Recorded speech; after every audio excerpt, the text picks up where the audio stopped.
pressure is a privilege. Oh, And that's when you, good. yeah, so when you put yourself in a situation where pressure is going to be applied, a lot of people tend to run from that, retreat from that pressure.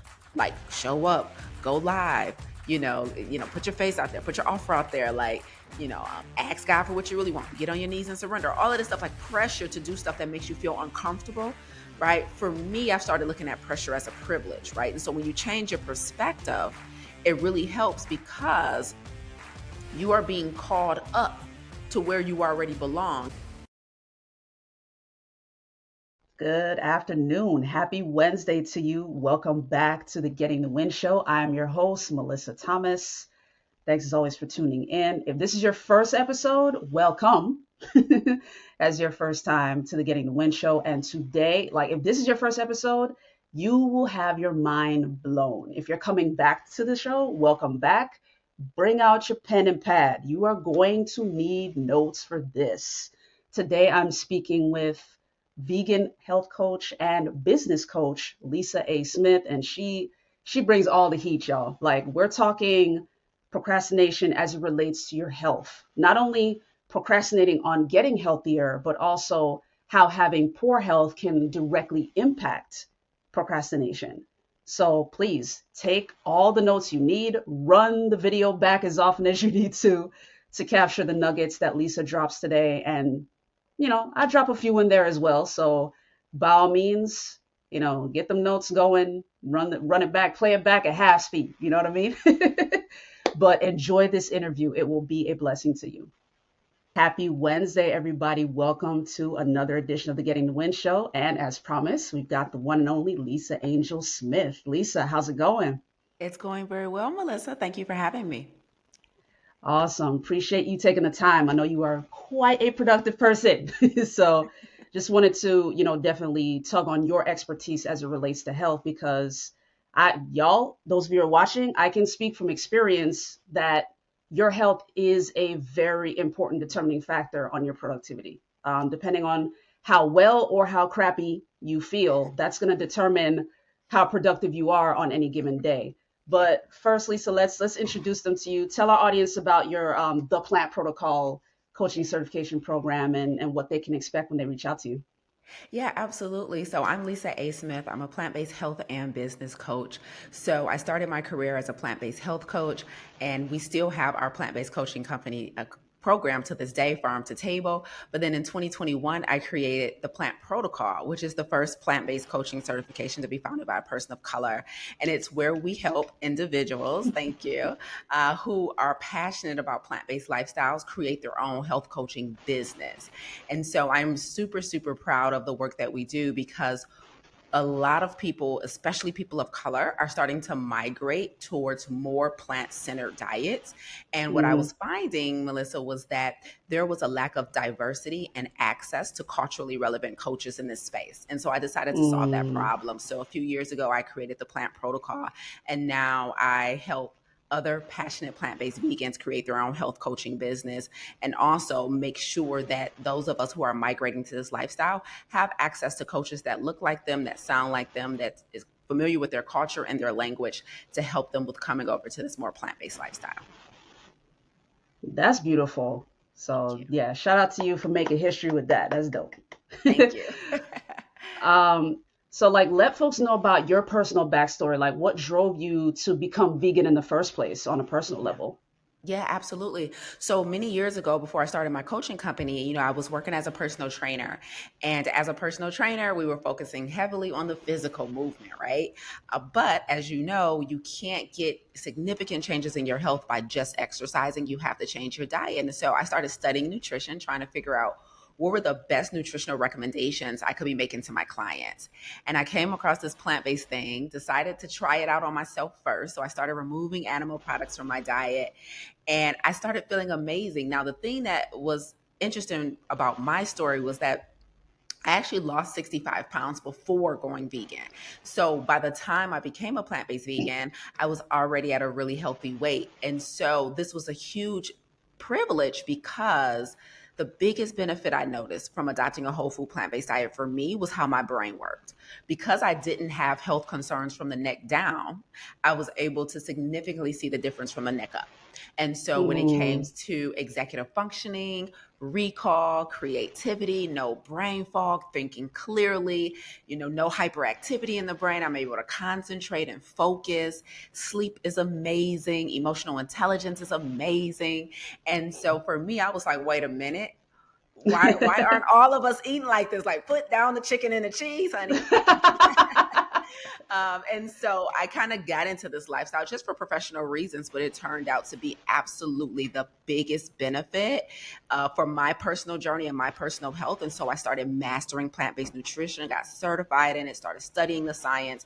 I eventually retired from personal training and just became a oh, full-time plant-based health coach until 2021. But when I also became a plant-based business coach, helping other people build successful health coaching businesses. And it has been the love of my life. I was able to trip and fall into my purpose. I was nice. able to surrender to a life of radical obedience. And so, yeah, I got into this lifestyle for professional reasons, but I'm staying for personal reasons. That's awesome. I like that. So yeah, you touched on something. I definitely want to get into that because I know that's a core value of yours. So talk to our audience about radical obedience and why that is so important to you. Ew, don't get me hyped, Melissa. It's too early. Okay. Okay, Lisa, calm down. Lisa, calm down. Okay. So, radical obedience is all about surrendering, right, to what you're being called to do, despite the presence of fear and uncertainty, right? Hmm. And so, I first surrendered to radical obedience in 2012 when I quit my day job as a social worker and decided to take a chance on myself, move abroad to Italy to work at the United States Embassy with no pay, right? I cashed in my 401k and I'm That like, was let's see what crazy. happens. Yeah, like they say the net is going to appear. Let's see if they right? And so that was my first leap at radical obedience and has been the most rewarding experience of my life, just doing what I feel is right? Despite the presence of fear and uncertainty. And so radical means complete, right? So some of Mm. us, we don't necessarily struggle with 100% disobedience. We kind of struggle with partial disobedience, right? We'll do the things exactly. We'll do the things that, they might scare us a little, but we still feel a little safe doing them. They're not as bad, but many of us are not taking the big leaps, not taking the big chances on ourselves, not going all out to really take back hold of our health, of our relationships, of our career, of our faith, and all of that, right? So radical means complete. Obedience means surrender, complete surrender, right, to what you are being told to do in that season of your life. And so for Hmm. me, helping people become plant based and adopting a whole food plant based lifestyle, the goal is not just to make a world of vegans. That would be cool, but I actually more support radical obedience. And in this instance, a plant based diet is simply the vehicle to that, meaning it helps you get your health, physical, mental, and emotional, as optimal as possible so that you can show up on assignment. So for me, eating this way is just a vehicle to the real destination, which is obedience. Beautiful, beautiful, Yeah. beautiful. And I love that you make that connection between the health, like the dietary element, increasing performance. Because I Yeah. think in the personal development world, we hear from like two separate parties usually. Like you have your health coaches that are focused on the fitness and the diet and everything else, and then you have your business folks and your mindset folks who are focusing on that part, like doing the deep inner psychological work, the emotional work, and Yeah. mantras and affirmations and like that whole side. They're usually Yeah. two-sided. So I Yes. love that you actually marry the two together. Like Yes. that's a great thing. And you use one as the vehicle to the other. I think that's awesome. Yeah. So like let's talk about, so you're an example of the positive side, like improving your health and improving your performance. Yeah. But let's talk about that opposite side. Like have you seen in your coaching practice, have you seen like the example of folks whose health is is a little on the poorer side, and it has caused them to procrastinate, and what do you normally Mm. how do you normally coach them through that? Yeah, this is so good, Melissa. Such a great question. So, when people's health is not optimal, right, there's kind of two things here at play. The first is the procrastination with doing something about our health first comes from the fact that in many cases many people's health challenges are ubiquitous, meaning they're so commonplace that the sense of urgency has been watered down. So what I mean by that is someone Mm-hmm. can be overweight. Very simple. America is an extremely overweight country, right? We battle this Mm-hmm. obesity thing, it's out of control. And unfortunately, because you can look to your left, to your right, your front, your back, and you see five other people who are overweight, you don't feel like an anomaly and it doesn't Mm-hmm. feel as urgent because you're part of the herd, right? And Yeah. so what happens is when everyone is overweight, when everyone is hypertensive, when a whole bunch of people have high cholesterol, when millions of people are battling type 2 diabetes, when millions of people are dealing with depression, like it's so commonplace that for many people, it drops down on the priority list because, hey, there's other things I need to be doing right now, right? I got to work. I got Yeah. to get this money. I got to take care of these babies. I got to do. And so our health kind of takes a back seat. And the procrastination is not always even intentional. It's a lot Good of point. times subconscious. They not intentionally procrastinating on their health. Like me, many people know I need to do something about this weight. I know I need to get off this medications. I know I got these digestive health issues. Like I know I need to do something about this anxiety, this depression, right? I know I need to do something about it. But because it's so ubiquitous and because it's so commonplace, they have found a way to normalize the dysfunction. So they've adjusted their life to being overweight. They've adjusted their life to low mood. They've adjusted their life to hypertension, right? And so they found a way to coexist with their health being not optimal. And so that Mm-hmm. causes us to, because there's so many accommodations that are made in our culture for unhealthy people, right? And I used to be one of them, then there's really not a sense of urgency, right? Because there's so many accommodations that have been made to make it okay for you to continue to exist when your health is a liability and not an asset, which brings me to point number 2 when it comes Mm-hmm. to procrastination and health, which is the other issue with people procrastinating when it's time to do something with their health is that they have not tied it to their assignment, kind of back to this obedience piece, meaning most people, unfortunately, see being unhealthy as a victimless crime, meaning I'm not hurting anybody. It's just me, right? Like me Oh, being like, yeah. what does me carrying an extra 50, 60, 70 pounds got to do with you? What does me having to take statins or blood pressure pills or inject insulin have to do with you? Like, what does my anxiety and my depression? It's a victimless crime. I'm not hurting anybody by being unhealthy, overweight, malnourished, right? And Mm-hmm.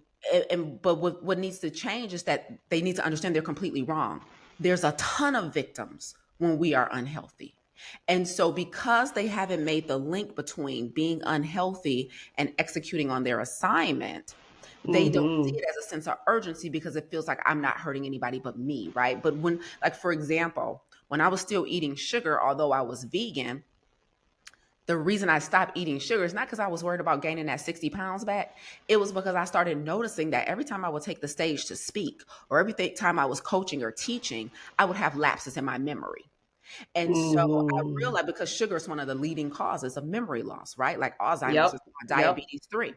And so, Yep. listen, I would have lapses in my memory. I wouldn't have recall. And sometimes if I'm on somebody else's stage, they might only gave me 30 minutes, 40 minutes of stage time. I don't have the luxury of saying, oh, it'll come back to me.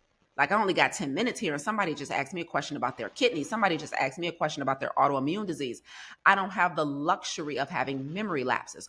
So the reason I gave up sugar was because it was compromising my assignment, not because I was worried Mm-hmm. about my waist expanding again, right? Not because I was thinking about myself. It was compromising my assignment by causing memory lapse, which means I wasn't able to show up in my business and on these stages as my best self. If more people saw their health being a liability as compromising their assignment, they will understand the importance of not procrastinating when it's time to do something about it. So That's awesome. that's that's why procrastination exists. It hasn't been linked to the assignment and you aren't fully aware of all the victims. It's not a victimless crime, but also your conditions are usually so ubiquitous that culturally we have trained people to believe that it's okay to live with a diagnosis for 20 years. Like, This is gonna sound dark, Melissa, but what like one of the biggest problems is honestly the fact that when somebody has a condition, a lifestyle disease, they don't drop dead. That's almost part of the problem. The fact that they can live with it for 20 years, the fact that you can Mm-hmm. be on medications and you can carry excess weight on your body for 20, 30 years and still live. So there's no sense of urgency because you don't die. Like it's not like cancer where it can progress crazy and you be out of here in 6 months. Like by the time you get diagnosed with obesity, type 2 diabetes, right, an autoimmune disease, a mood disorder, you can technically live with it. And so because society has created so many crutches from Mm-hmm. medications to, everything in our system, the lack of urgency. Well, our vision has been Yeah. blurred about how urgent this is because we haven't tied it to our assignment. I'm glad you pointed that out. And guys, like, rewind all of this. Like, everything she just said in the last, like, 5 minutes. Rewind this and play it back. That was so powerful. Thank you for sharing that. So, here's what I would say to the very last point you just made in terms of the fact that our bodies can live with this kind of stuff for a long period of time. For my folks watching, if this is something that you're struggling with, and full transparency, Lisa, it's something I'm living with too. Like, I I've lived with the physical repercussions of stress for many years now. So as a result of that, like I am now having to rebuild and restore my health as well, which is why I wanted to have you on because I fully embody and feel what it means to not have the proper health and how that directly correlates to procrastination. When you feel terrible, you don't want to do nothing. You know what I mean? You don't want to do nothing. Like you want to take a nap because you're just exhausted. So I get you. But the point I wanted to add to the last thing you said in terms of living with it for a long period of time, guys, remember episode 1 when I talked to you guys about being a luxury item. Not only is the thing you're procrastinating on a luxury item because it's directly connected to you, but you yourself are a luxury item. So while Lisa's point is true, like it's unfortunate that we can live with something for a long period of time that's unhealthy, Mhm. remember the fact that you are created by God and you are a luxury item, which is why you're able to live with a chronic condition for as long as you do. So you can reframe it that way to give yourself the sense of urgency. Yeah. Like, okay, obviously I've suffered with this thing for way too long. So given the fact that I am still here, let me do something about it. Yeah. You know what I Yeah. mean? Let Yeah. that be your sense of urgency. Go ahead, Lisa. Yeah, yeah. Let me add something to that. I'm so glad you said that. Let's take it a step further. As you're reflecting on what Melissa just said, and if you're currently battling a diagnosis, I want you to get on your knees and thank God for it because the Mm, diagnosis saved your life. The fact that your arteries were able to just constrict and make it a little harder for your blood to flow through instead of shutting down completely and stopping the blood flow, and we just call it high blood pressure, is a blessing. See, by the time you've gotten to a diagnosis, you've been unhealthy and disobedient for a while when it comes yes. to your health, right? The Yes. day of diagnosis is not the day of conception, right? And so Mm-hmm. by the time you got into a diagnosis, you have made some poor choices over a length of time.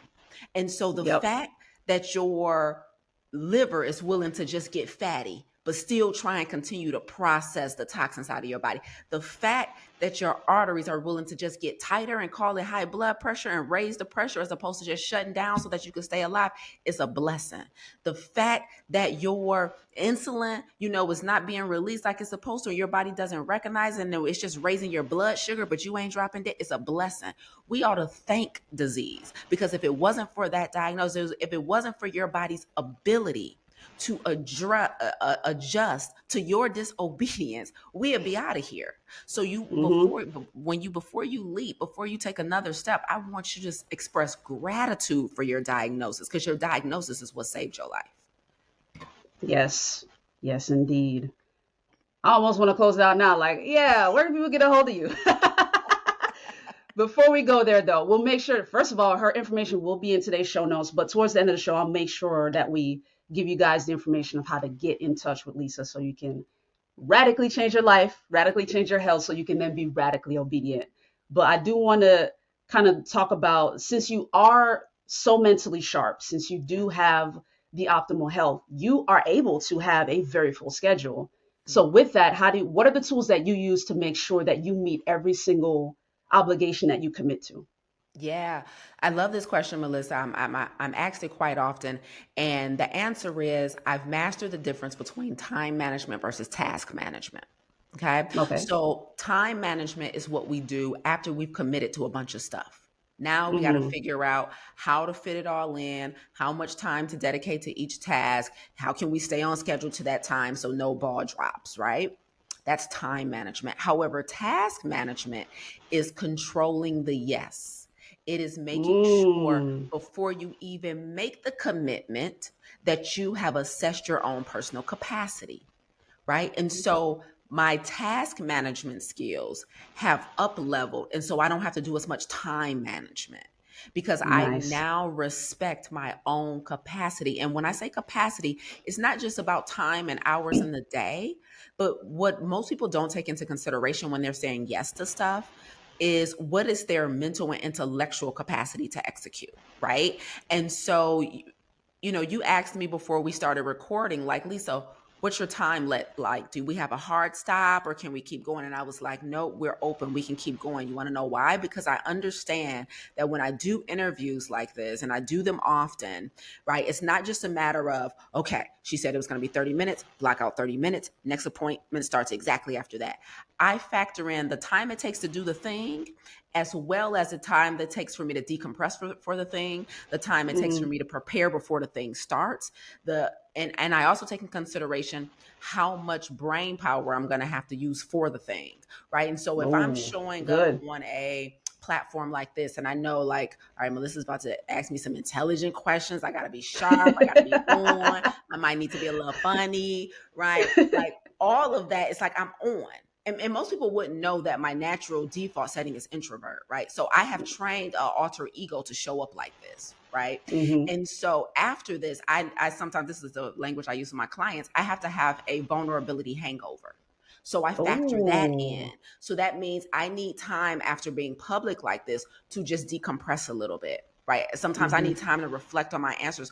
What did I do well? What could I have done better? How will I show up better next time? What's that my absolute best self?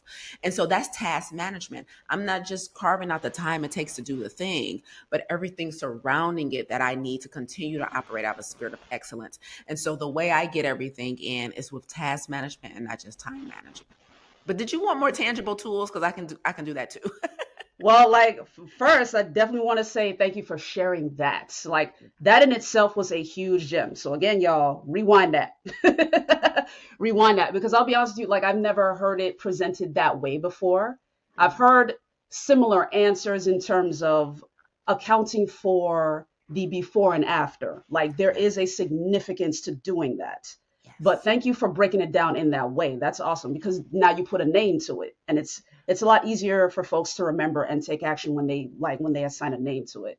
So Yeah. thanks for breaking that down. But yeah, by all means, like if there are any practical tools, yeah, share that. Yeah, I always start with my health. So I start every day with, like, my health is my number one priority at all costs because it really informs how you show up and all the tasks that are coming, right? And so I think the biggest tool, which is probably not sexy and people are probably looking for some like technology or something, but for me, so I apologize in advance for how anticlimactic this is going to be. But for me, the biggest tool is literally proper rest, water, and plants every day, right? So my diet, my consumption, prayer, meditation starts the day every day. I'm a part of communities and masterminds where I get poured into. So I get poured into externally, but I started, like, I'm the first person to pour into me every day, right? Mm-hmm. And so the thing that helps me to do everything and execute at a high level is I'm taking that time for myself at the top of every day, and I'm taking time to assess, right? I'm taking time to assess, who do I need to be today? Like, what do I have to do and who do I need to be? How do I need to show up? Who do I need to show up for? I'm constantly looking at my schedule. I'm constantly micromanaging the things I say yes to. And then I have mastered the art of delegation finally. won't he will. Okay. So the other important thing here that keeps me on task is, I had to take a hard look at my business and in my life and say, I'm at a point now where I can't continue to do all of this. I will no Mm. longer, apply pressure to myself for being all the things in every part of my business and every part of my life. So everything from my house cleaner to my personal assistant, right? I have started to delegate the things that I no longer have the desire for or the joy to do or just don't have the capacity for. So if it doesn't spark joy and if somebody else can master it just as good or better than me, it has to go. And so really being cognizant of that as well and taking hold, because I'm a very, very strong like go-getter. I'm a I'm an action taker. I don't play around. I expect excellence out of everybody that's in my ecosystem, or they can go to, like, anybody can get it, right? but but making sure that I'm poured into and I'm my best self. So I'm leading by example. I'm leading a coaching company, a health coaching company. So I got to lead by example, right?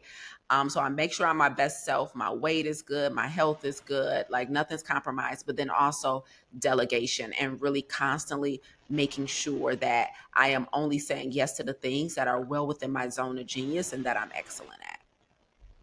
Very cool. Very, very cool. And I mean, you were saying is it wouldn't necessarily be sexy or climactic, but the truth is it's right in line. Like anybody that I've spoken to, it's the same thing. Some folks will give like hard solutions, like either a certain app or certain things that they do, but the principle is the same. So it, absolutely, absolutely. Um, so kind of talk about, you know, have you maybe in your past when you were a bit heavier, but have you ever felt tempted to procrastinate, like even while you're, being as productive as you are? Like, has that ever been something you've dealt with? And if so, how did you push through it? This is a tough question because if I'm being completely honest, I don't recall a time where I dealt with procrastination. That's My awesome. natural and honestly, I don't know if this would be useful for your audience, but honestly, I deal with the opposite problem with that, where my issue has been moving too fast, Melissa, right? So we need to move Mm, and we need not delay. However, there is a such thing as moving too quickly. mm-hmm. So like one of the benefits to my lifestyle from a health perspective is how clear my brain is. But the downside of that is that the ideas come so doggone fast and I get so excited so quickly that I'm like, let's do that now. And I'll execute something and put something in play without having taken into consideration all of the back end stuff that's required to really execute it, and all of the nuances. And so my issue, I don't know what the opposite of procrastination is, but mine has been like anti-procrastination. Mine has been like, Lisa, you might need to get a little procrastination in your system. Slow down. Right? Slow down. um and because I've always I've for the past several years I've been in group coaching programs, I've been in masterminds, like I just invest in myself at a very high level. And so the good news is, I think the thing that has kind of kept me off the ledge of procrastination is that I'm always in an environment that challenges me to be better. Always, Nice. always, always. Like I keep a coach. I have several coaches at all the time. So I'm always in an environment that challenges me to be better. I'm always in an environment that, um, in some cases, I feel slightly unqualified to be in. Right. Oh. Yeah. And so that makes me step my game up. Like, yo, they talking 8 figures. I was just talking six, right? Like I'm applauding myself from this now. Right. And so that has always helped me as well. But if I'm being completely honest, naturally, even if I wasn't in the community, if I didn't have a coach, I am naturally a very, very quick action taker. And that has been to my detriment. So over the years, I've had to actually slow down with how quick I move, right? Hmm. And really consider all the nuances of any idea I have, but then also consider how my moving too fast could hurt some of the people that work for me or even some of my clients. And so that's really been my challenge, is moving too quickly. Awesome. And you kind of touched on the next question I was going to ask you. Talk about the importance of having that accountability, because you said you always have a coach, you know what I Yes. mean? And then being a part of the having an accountability group that you check in with every single morning, like talk about the importance of that and how that one, how that can help people who procrastinate. Yes. But two, and this is kind of a bonus to that, but are you also a part of an accountability group as it relates to health, or like is it primarily you doing your coaching thing? Yeah, when it comes to health, I'll back into it. It's just me doing my coaching thing. Like I'm so Okay. in love with health. Like nobody has to convince me to work out. Like I love it. Nobody has to convince me to eat plants every day. Like people sound it sounds crazy, but like no, I genuinely crave kale. I genuinely crave lentils because we only crave what we consume. So the more you consume the good True. stuff, you'll start craving it, right? It's just a biological thing. It's just Hmm. chemistry. But um, so no, I don't have accountability for my health, mostly because I don't require it, right? However, when it comes to my career, when it comes to my personal development, when it comes to my faith, you said kind of talk about the importance of having that accountability. I'll put it in some very simple terms, which is pressure is a privilege. Oh, And that's when you, good. yeah, so when you put yourself in a situation where pressure is going to be applied, a lot of people tend to run from that, retreat from that pressure. Like show up, go live, put your face out there, put your offer out there, like, ask God for what you really want, get on your knees and surrender. All of this stuff, like pressure to do stuff that makes you feel uncomfortable, right? For me, I've started looking at pressure as a privilege, right? And so when you change your perspective, it really helps because you are being called up to where you already belong. And what most Hmm. people don't have the ability to do is to ascend on their own because they have to typically be invited to a higher level of consciousness. So when you're in an ecosystem that applies pressure to you, they are inviting you, a great coach is inviting you to a higher state of consciousness. That's why Hmm. most people can't elevate on their own. We can only take ourselves so far because we don't have the ability to see our own blind spots. And so a great coach That. is going to see your own blind spots because, even the best surgeon can't do surgery on themselves. And so no matter how sweet you are, it is always important to have a coach and always important to have an ecosystem that's not going to just hold you accountable for the things that you say you want to do, but who is also going to present to you opportunities that you have never thought of, things that you had That. never considered. So some of us are just trying to, master doing what we already know we should be doing, right? But Hmm. then a great coach and a great community is going to introduce opportunities to you that you didn't even have the capacity to consider.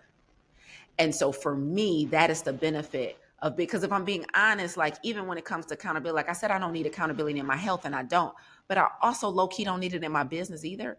Like Hmm. I'm just wired to execute. I don't let fear get in the way. I don't let doubt get in the way. I don't let worry because that's just evidence of a lack of faith, and I refuse, right? So the thing that has been most beneficial for me for like masterminds and communities is not necessarily the accountability, but it's just really more the invitation to a higher state of consciousness that Mm. helps me think about things that I never really would have considered. Like right now, we're in the process of licensing out my plant-based coaching program, Farm to Table.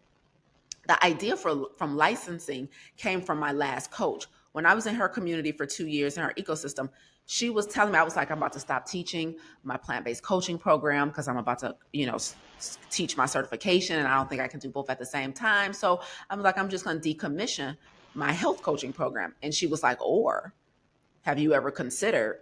And I'm like, I had never considered. Say more. Like, I'm like, wait a minute. So inviting me to think about, like, my plan was to just quit this to start this. And she was like, no, they could coexist if you consider this. And I'm like, oh, this is brilliant. And now look at us now. We're now licensing out our plant-based coaching program to healthcare providers. And so I think that has been the most benefit for me for being in accountability Oh, communities. good. It's like, you just sometimes just don't have the capacity to even think a certain way.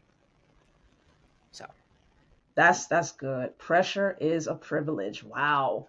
That was good. I like that. Y'all write that down. If y'all are note takers, write that down. Pressure is a privilege. Very beautifully said. yeah. So like, as we wrap up here, obviously you've got you were already coaching people in that sort of direct to end user sense with the farm to table. and then you also help business owners, like you help people start their own vegan coaching firms. Like between those two, like what is the most meaning or the most rewarding part of the work that you do? Yeah, so at my coaching company, we offer three coaching offers: Farm to Table, plant-based coaching program; the Plant Protocol, plant-based coaching certification. But I also have my own mastermind called Clarity, which is a plant-based mastermind and a personal development mastermind for individuals kind of battling imposter syndrome, but most importantly, who have fear of surrendering to radical obedience. And so I would say across all three of our coaching programs and coaching offers, the most rewarding, Melissa, is helping people improve the one thing that everybody lacks, regardless of whether they come to me for their health, their business, or their personal development, and that is emotional intelligence. Emotional Mm, intelligence is by far the biggest thing that will help you get to from where you are to where you want to be. Most people are not executing, whether it be in their health, whether it be in their career, or whether it be in their development as a human, because of their lack of emotional intelligence. So for me, the most rewarding thing is when I can see the result of someone improving their EQ, knowing how to feel feelings without making decisions in a heightened state of emotion, but then knowing how to continue in progress towards their goals without letting their feelings stop them. Because I even believe when it comes to procrastination, that's not a passive thing. I believe at the it's root of not procrastination is a lack of emotional intelligence, right? You're in facts. your head about something, you're afraid of something, you're worried about something, right? And it is those feelings that are stopping you from executing. And so I think even at the root of procrastination requires an increase in EQ. So watching people master emotional intelligence is the most phenomenal thing, because when that happens, the weight comes off, the medications start to go away, the business starts to grow, the revenue starts to come in. They start exiting relationships that no longer serve them, that was way overdue. They start leaving things that they have outgrown that was way overdue. Then they start taking Hmm. chances on themselves. They start saying yes to the things, not that are gonna like put a roof on their head and keep the bills paid, but they just start saying yes to things that makes them happy. Oh, ain't nothing like Yeah. saying yes to something that just makes me happy. It's not responsible to do this. It just makes me happy. You know what I mean? And so that is the most rewarding thing when our clients come to us like, Lisa, I did it. I quit my job. I started my business. Lisa, I did it. I'm writing a book. Lisa, I did it. I left my marriage after all this years. I finally got the courage to tell them I wasn't happy. Lisa, I did it. Like that is the most rewarding thing, watching the results of EQ increase.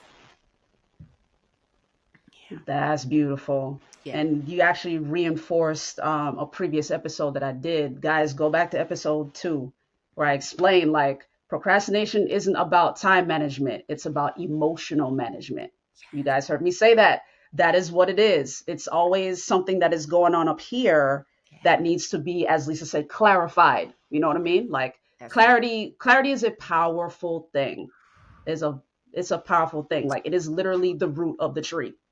Like Yes. any decision tree you have, it's clarity. Because if you're still clouded, you're not going to be able to make the decision in an effective way.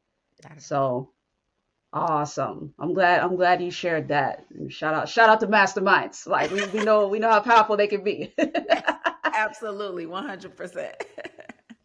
Yeah, so on that note, like let folks know where they can find you, how they can make the decision between the direct coaching program with the farm to table, or if they want to start a business, or if they want to join your mastermind. Yeah, the best place is going to be my website, just lisaangelsmith.com, lisaangelsmith.com, to check out, programs and work with me. And then if you just want to be a recipient of my shenanigans every day, you want to follow me on social media, because I be acting up, Melissa. I do. I do. Uh, so you want to follow me on social media at Lisa Angel Smith on Facebook, Instagram, LinkedIn, at Lisa Angel Smith, or lisaangelsmith.com to find out more about how to work with me. Awesome. Thank you so much for spending time here at the Getting the Win show. And I would love to have you back on the show, like, cause man, like that's your expertise is very, it directly answers, Mm-hmm. the procrastination issue from several different fronts. So, Thank we much appreciate your expertise. Y'all make sure y'all follow her on the socials because I'm curious to see them shenanigans. Like, I know Lisa from like the business side, like super serious, super methodical. I want to see them shenanigans. Yep, yep, yep. Come on over. It's you gonna I don't know, like it or love it, but I be acting up. I do. I do. Absolutely. So, yeah, we appreciate you guys and, tune in next week for the next episode of the Getting the Win show. And again, we will have Lisa's information in the show notes so you can reach out to her and take advantage of all of her amazing wisdom. In the meantime, Lisa, thank you so much for your time. Appreciate you. Thank you so much, Melissa. As promised, was that not an awesome interview? Man, there were so many nuggets in there. So, again, if you guys want to get a hold of Lisa, by all means, hit her up on socials, go to her website. All of her information is in the show notes below. So please, what your big takeaway is, leave that in the comments below. If this lit a fire under you to really get on your luxury item, because of course it is the beginning of the year, we ain't no fools out here. We wanted to make sure that we touched on the health bit at the beginning of the year because we know that that's a big resolution for a lot of people, a big New Year's resolution for a lot of people. And I released the episode at this point because I wanted to make sure that you don't fall off of that. There are some people who, unfortunately, they have good intentions, they set the health goal, and they start, but then life be life in, and things priorities start to take over. As you heard Lisa talk about, some of us view health as like the victimless crime and don't make it a priority, make it as much of a priority. But remember that your health is directly tied to not only the luxury item that you want to complete, but also it ties directly to you because you are a luxury item. So make this non-negotiable this year in 2024. If you're a recovering procrastinator as it relates to your health, make your health non-negotiable this year. Whether you choose to go entirely vegan like Lisa, or if you choose to take some other routes and do your research to find other health regimens that will help you improve your health. Either way, though, make it non-negotiable to improve your health this year, because the big key to completing your luxury item is that you're in optimal health. Not just shape physically, but optimal health internally and externally. And as she mentioned towards the end there, emotional intelligence. Get to the root of that. You guys have seen on several episodes, I always provide a link to the flight assessment. Go to flightassessment.com, make that small investment. It will be the best 15 minutes of your life because you'll come to understand not only how you function, but how others around you function and how you'll need to approach the people in your life that are connected to your luxury item or that you work with, as well as friends and family, people in your close circle. So again, if you got to run this episode back, run it back. Take all the notes you need. And again, have a blessed Wednesday and a blessed rest of your week. I will see you next Wednesday. And be sure to check out the merch shop. If you are curious about the shirt, you want one for yourself, you can go to gettingthewingear.com. That way you'll see this shirt, you'll see a bunch of other accessories as well. We've got hoodies, we've got sweats, we've got all the gifts that you could possibly want to buy for yourself and for your folks to get the message out about being as productive as possible and staying true to yourself. Because the mission of this show is to turn procrastinators into producers. That's why I always task you guys to hashtag get on that. Make sure you're on top of your luxury item. And that way you can rock the gear to remind the world that you are all about that luxury item. You are all about getting things done, getting the goals instead of simply setting them.